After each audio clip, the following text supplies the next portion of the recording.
तो यार इस वीडियो में हम डिस्कस करने वाले हैं भाई आपकी पीआर एप्लीकेशन के लिए सबसे ज्यादा ट्रिकेस्ट पार्ट कि अगर आपकी जो जॉब है भाई वो आप एज अ फ्रीलांसर कर रहे हो या फिर आप सेल्फ एम्प्लॉयड हो, तो उस केस में भाई आपको क्या करना है।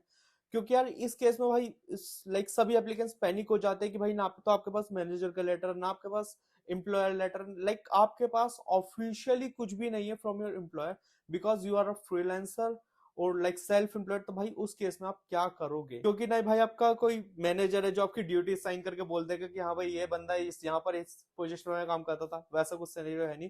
तो भाई इस वीडियो में हम वही डिस्कस करने वाले हैं, स्टेप बाय स्टेप पूरा लेटर ऑफ एक्सप्लेनेशन आपको बताऊंगा कि क्या आपको डॉक्यूमेंट अटैच करने हैं, क्या क्या आपको चीजें डालनी है जिससे आपका जो जॉब है, जो आप कह रहे हो कि आप करते हो, उसे आप प्रूफ कर पाओ एज अ फ्रीलांसर जो आप कर रहे हो, as a self employed job.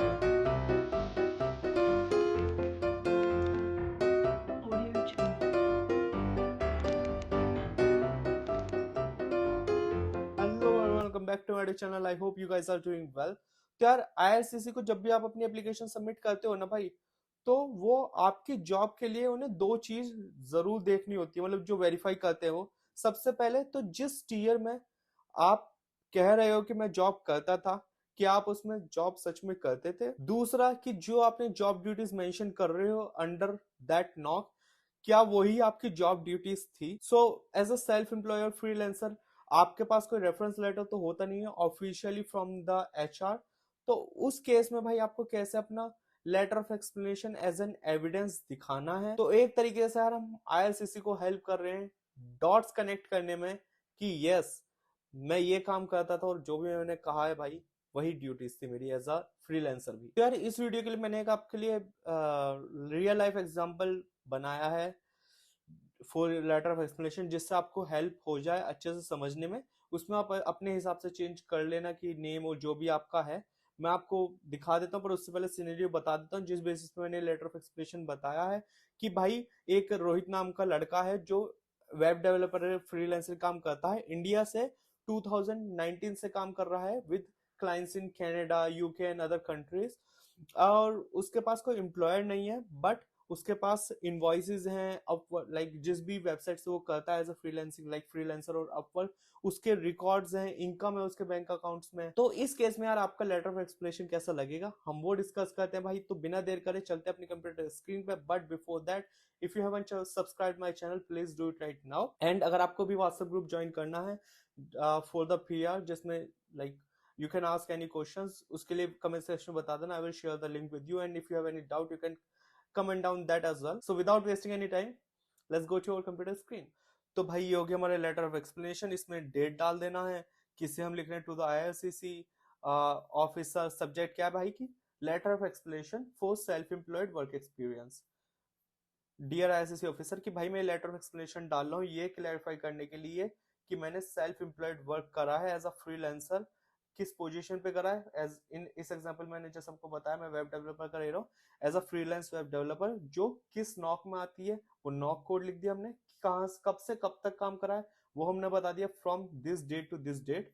So I have been operating under like, आपकी कोई अगर रजिस्टर्ड प्रोप्राइटरशिप है उसे आप डाल सकते हो कि मैं अपने इसके अंडर काम करता हूँ, राइट वेब सोल्यूशन। आपकी कोई वेबसाइट हो समथिंग लाइक दैट होगी, कोई रजिस्टर्ड नेम होगा, वो आप इसमें डाल देना, जिससे आप ऑफ कोर्स क्लाइंट्स ले रहे हो किसी भी कंट्री के।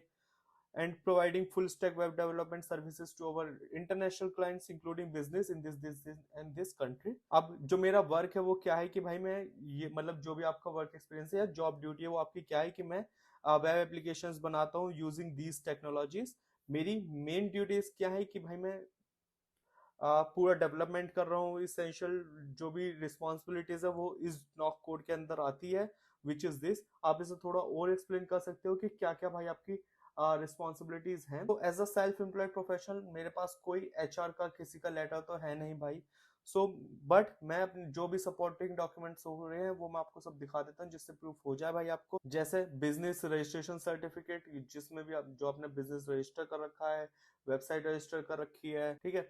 आपने इनकम टैक्स भरा होगा तो income tax return file under my business name for this in this financial years, client की invoicing, corresponding bank deposit proofs, जो भी आपने प्रोजेक्ट कंप्लीट करे हैं।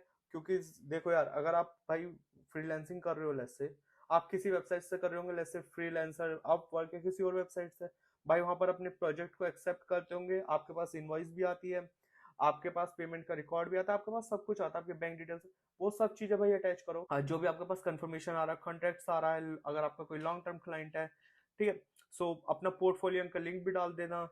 जो भी मतलब आप देखो, सिंपल सी बात है, जितने ज्यादा डॉक्यूमेंट आप डाल सकते हो उन्हें ये दिखाने के लिए भाई कि आप इसमें काम करते थे, वो सब डाल देना। अगर आपका कोई बड़ा क्लाइंट है जिसके साथ आप लॉन्ग टर्म काम कर रहे हो, तो उससे भी आप रेफरेंस लेटर ले सकते हो कि भाई हाँ भाई, ये बंदा मेरे अंडर काम करता था, मतलब मेरे साथ काम करता, मेरे लिए काम करता है, ये मेरे लिए ये काम करता, उसमें उसके भाई के साइन वाइन हो गए and you are good to go. तो आपका एक तरीके से वो मैनेजर हो गया, ये समझ लो, और वो आपको एज अ जॉब ड्यूटीज आपका वो दे रहा है, आपका letter. So sign by their technical director, कोई भी एक पोजीशन पे जिससे आप कनेक्ट कर रहे हो कहीं पे भी। So confirming the services I provided this and this date. ये जो इन्फॉर्मेशन है मैंने अटैच कर दिया, सारे एविडेंस सब कुछ। ये दिखाता है कि भाई आईआरसीसी की रिक्वायरमेंट के हिसाब से मैं इस नॉक कोड के अंदर आता हूँ।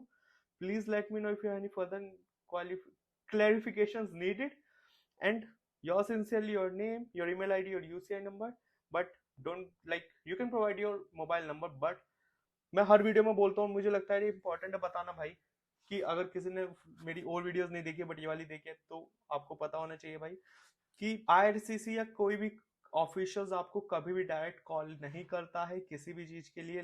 लेस से अगर आपके पास कॉल आ रही है saying that I am an आज लाइक आपका पीआर के रिगार्डिंग, आपके पीआर में ये डॉक्यूमेंट मिसिंग है, ये डिटेल्स मिसिंग है, आपको पेमेंट करनी है, या आपका ये पार्सल आ कुछ भी है भाई, सब फेक होता है, सब स्कैम है भाई। आईआरसीसी कभी भी आपको कॉल नहीं करेगी, they only mail you via their official mail ID. So किसी भी स्कैम में मत फंसना यार। आई होप कि आपको क्लियर होगा। इससे पहले मैं उन पे भी उन टॉपिक पे वीडियो बना चुका हूँ कि अगर आपका एम्प्लॉयर आपको रेफरेंस लेटर नहीं दे रहा है, या अगर आपने उन्होंने आपको रेफरेंस लेटर दिया तो है बट उसमें जॉब ड्यूटीज ही मिसिंग है, या फिर उन्होंने देने से मना कर दिया है, तो उन पर भी वीडियो बना चुका हूँ। अगर आपने नहीं चेकआउट करी है तो जाके चेकआउट कर लेना अगर आपको इंपॉर्टेंट लगती है। इस वीडियो को रखते हैं इतना ही। आई होप आपको हेल्प हुई होगी। मिलते हैं अपनी अगली वीडियो में।